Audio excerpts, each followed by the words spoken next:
సత్తే ఈడెక్కడికి వెళ్ళాడు? ఏంటబ్బాయ్ ఏం కావాలి? ఇక్కడ బట్టలు పెట్టాను, కనబడకపోతేను. ఓహో,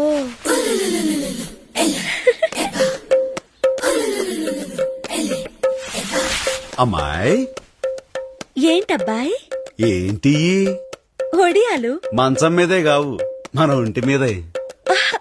బట్టలు. అదే నా బట్టలు ఎందుకు వేసుకున్నావు అని. నాకు బట్టలు లేవు, అందుకని నా బట్టలు వేసుకున్నావా? అవును. విప్పో విప్పో.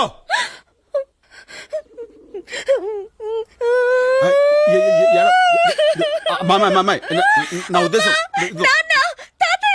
వాళ్ళెందుకు ఇప్పుడు ఇక్కడ నాకు అన్నం పెడుతున్నారు కానీ బట్టలు ఇవ్వడం లేదు. నా ఉద్దేశం బట్టలు లేకపోతే మా నందిని బట్టలు వేసుకోవచ్చు కదా అని. ఏంటి నందిని బట్టలు నేనేసుకోవడమా? తప్పే ఉంది. ఇద్దరు నందిని పర్సనాలిటీ ఏంటి, నా పర్సనాలిటీ ఏంటి? నందిని నడువేంటి, నా నడువేంటి? నందిని హైట్ ఏంటి, నా హైట్ ఏంటి? శివ శివ ఏంటిది? Loose pant. సరే ముందు ప్యాంట్ వేసుకో. చేతులకి పిండుంది, నువ్వే తొడుగు.